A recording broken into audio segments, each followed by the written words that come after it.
ধান তাত ধান নাই, কঠীয়া আছে, ধান গজালি হৈ কঠীয়া হৈ গৈছে। চাওক কিমান এটা দুখৰজনক ছবি, এটা কিমান দুখৰ কথা। খেতিয়কে খুব কষ্ট কৰি আচলতে এনেকৈ ভঁৰালত এবছৰৰ কাৰণে ধান জমা কৰে, নিজৰ পেটমুঠিৰ কাৰণে ভাতৰ যোগাৰ কৰে।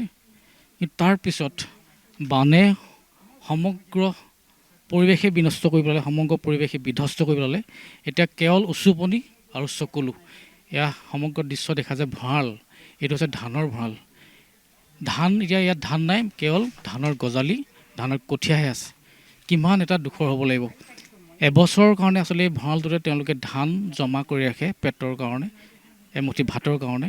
কিমান কষ্ট কৰিব লাগে এজন খেতিয়কৰ, কিমান কষ্ট। ইমান কষ্টৰ বিনিময়ত এবছৰৰ মূৰত এনেকৈ ধানত ভঁৰালত আচলতে ধান জমা কৰি ৰাখে। এবছৰৰ খেতিটো ধান জমা কৰি ৰাখে এমুঠি পেটৰ কাৰণে।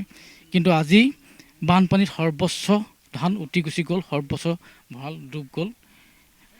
এতিয়া আচলতে কি খাব, কি নাখাব, এটা ভয় লগা কথা। এখন ভয়াৱহ ছবি আচলতে। আমিও আচলতে ইয়াত উপস্থিত হোৱাৰ পিছত আমিও আচলতে আমাৰ মুখৰ ভাষা হেৰাই গৈছে। আচলতে কি ক'ম, শব্দ স্তব্ধ হৈ গৈছে, আমি একো ক'বলৈ ভাষা নাই, শব্দ বিচাৰি পোৱা নাই আচলতে। ধানৰ যিকেইটা চাউল ধান আছে, যিকেইটা বাচি আছিলে আচলতে পানীত, যিকেইটা বাচি আছিলে, সেই পানীত থকা বাচি থকা ধানকেইটা তেওঁলোকে আচলতে খাব পাৰিম নেকি, এমুঠি ভাতৰ যোগাৰ কৰিব পাৰিম নেকি, এনেকৈ আচলতে ৰ'দত শুকুৱাইছে, এনেকৈ ৰ'দত শুকুৱাইছে সেইকেইটা ধানেই, যিকেইটা ধান পানীত ডুবি আছিলে আজি 5 দিন ধৰি। কিন্তু তাত সম্পূৰ্ণ গজালি মেলিলে, কিন্তু খোৱাৰ কোনো কাৰণত উপযোগী নহয়। তথাপিও তেওঁলোকে এটা আশাৰে বাট চাইছে, এই ধানমুঠি ৰ'দত দিলে আমি হয়তো খাব পাৰিম। কিন্তু উপায় নাই, খাবলৈ কোনো খাদ্য নাই, সামগ্ৰী একো বস্তু নাই। বৰ্তমান আপোনাৰ ভঁৰালটো সম্পূৰ্ণ মূধচলকে পানী থাকিলে, 4-5 দিন ধৰি পানীৰ তলত ডুবি থাকিলে। এতিয়া তাত ধানৰ বদলি কঠীয়া গজিছে, তাত খুব দুখৰ কথা। এতিয়া কি কৰিব, এইটো প্ৰকৃতিয়ে কৰিছে আমাক তেনেকুৱা। এতিয়া অন্য উপায়ো নাই। 3 বিঘামান মাটি ৰুইছিলোঁ, সেইবোৰ মাৰি দিলে।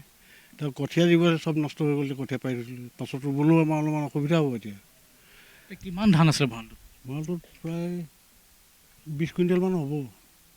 সম্পূৰ্ণ ধান শেষ, সম্পূৰ্ণ তিতি গ'ল আৰু আজি এসপ্তাহ হৈছে পূৰা। এইখিনি যিখিনি কঠীয়া নিচিনা গজালি গ'ল, সেইখিনি খাব নোৱাৰিব আপোনালোকে? তাকেতো চেষ্টাই কৰিব, ডেকা ল'ৰাহঁতে কৈছে কিবা হ'ব নেকি চাওঁ বুলি কৈছে। আৰু আমিতো জীৱনত এইবোৰ দেখাই নাই কাহানি। এই বান আপুনি কিমান, আপোনাৰ জন্মৰ পৰা দেখিছে? মোৰ এতিয়া 73 বছৰ হ'ল।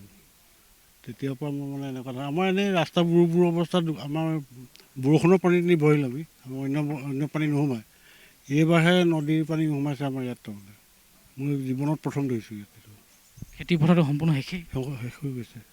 চাওঁ এতিয়া যদি ক'ৰবাত কঠীয়া চঠীয়া পাওঁ, পাৰিলে গুজিম আৰু নহ'লে থাকিব তেনেকৈ। এতিয়া খাব কি আপোনাৰ? এইবোৰ ধানটো নহ'বই খাবলৈ, খোৱা ব্যৱস্থা কি? সেইটোৱে হ'ব, এতিয়া কিনি মেলি খাব লাগিব আৰু উপায় নাই নহয়। সেইটো কৈছোঁ, আমি শূন্যৰ পৰা আৰম্ভ কৰিব লাগিব এতিয়া। মানে আকৌ 10 বছৰ 15 বছৰ পিছুৱাই যাব। পিছফালে মানে 10 বছৰতে 100 বছৰ বুলি ধৰক, দেউতাই দি থোৱা সম্পত্তিটো থকা মানুহ আমি, হয়নে? সেইটোকে আকৌ আৰম্ভ কৰিব লাগিব।